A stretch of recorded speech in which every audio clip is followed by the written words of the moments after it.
I didn't like having people tell me how I was acting when I wasn't too sure. I knew when I started to think about it more, if I'm thinking about it, then maybe it is a problem. She could not function without having alcohol in her system. I would wake up still a little buzzed or drunk, and instead of, going out throughout my day, getting something to eat and doing things like that, I would just go out and get more drink just so to make that bad feeling go away. I felt bad because she had no control of her body at all. I would think to myself, can I stop? And I would stop maybe for a week or two, but then I would go back to it just out of to do it.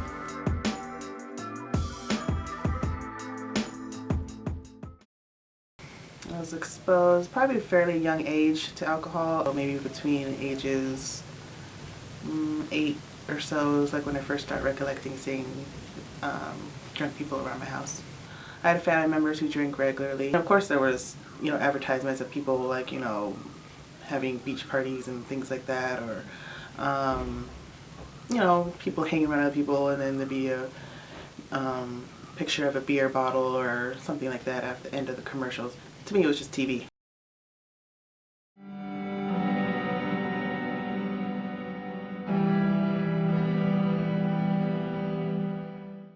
First time I tried alcohol was probably in mid-teens, maybe around somewhere between 15 and 16. The first time I just tried it to taste it, to see what it was like, and I just had a couple sips of beer, and I just remember it tasting very bad and wondering why people drink this.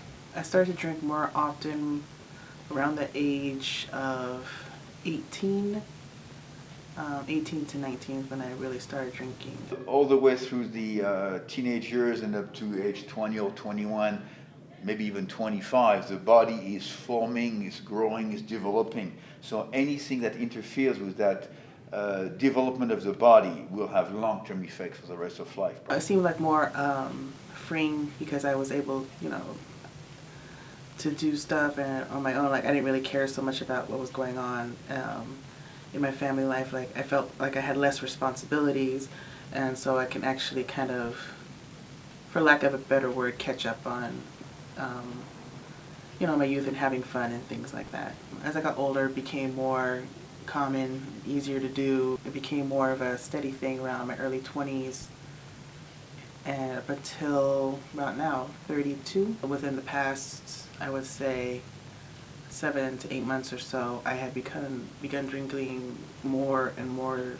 steadily and regularly, and I would go more time without eating, more wholesome foods and stuff. I would just kind of go on like little mini benders. The peak of when I was drinking, I think I was drinking, pretty much every day. I had spoke to Cynthia numerous times, trying to convince her to slow down on her drinking, that the daily drinking wasn't necessary. I was just feeling kind of stressed out and, just kind of, I guess, in my own little world. And I didn't like that, how I was feeling, and I just kind of was looking for a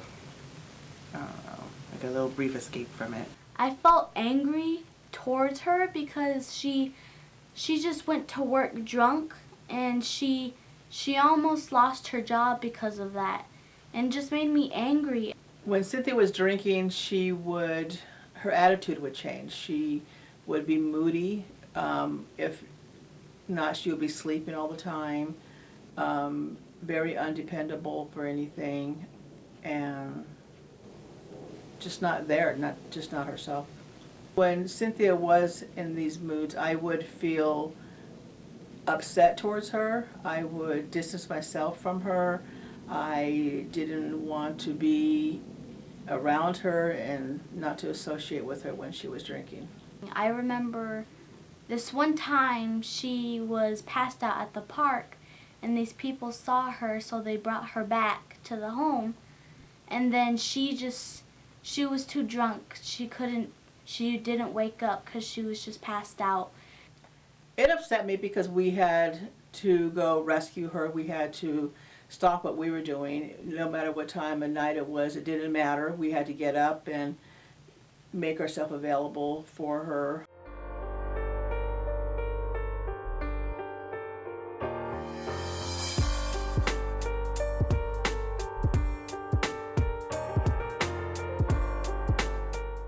recently I've noticed I was starting to become kind of yellowish in skin tone, and I wasn't feeling that good. My appetite was very low, and when I did eat, it was harder to hold down food.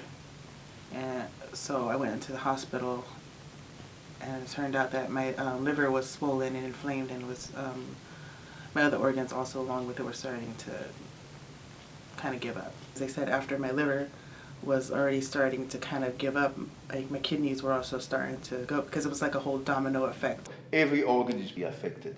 The mouth, all the digestive organs, mouth, esophagus, stomach, small intestine, your nervous system definitely. When you're drunk, your brain does not work very well. The main organ that's affected is the liver, and as a result of chronic overconsumption of alcohol, we end up with a condition known as fatty liver.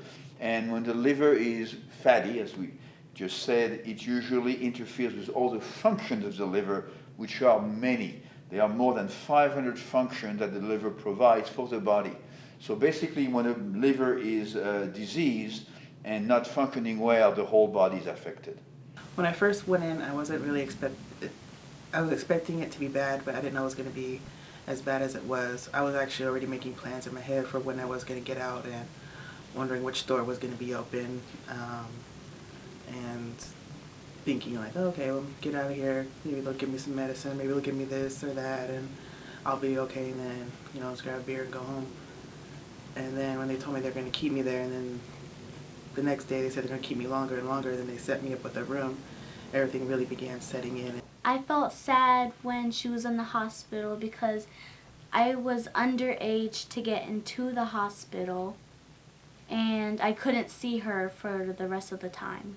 I would visit her daily. It didn't dawn, because she was getting better, it didn't dawn on me that she was that ill, but I kind of felt that she was getting better. But the time came when one morning when the doctor was making her rounds, that she came in and she talked to us, and she had told us that Cynthia was still in danger and that she could possibly slip into a coma if she had fallen asleep. As a mother, I've ever thought that to get your child ready for death, before me actually, and to have your child die before the parents do. So it was something that we all kind of prepared ourselves for, the possibility that she may not come home.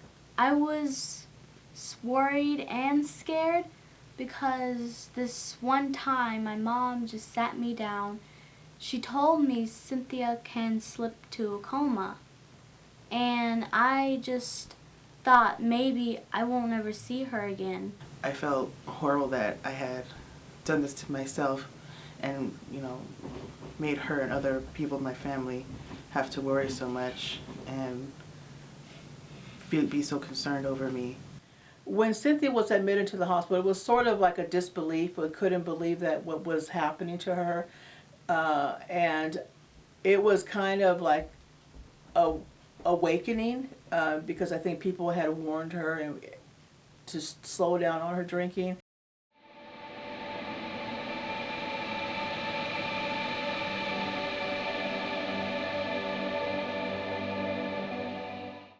Being sober now, yes, it's definitely for my health, and I want to be there for my family and, be someone that they deserve to have around.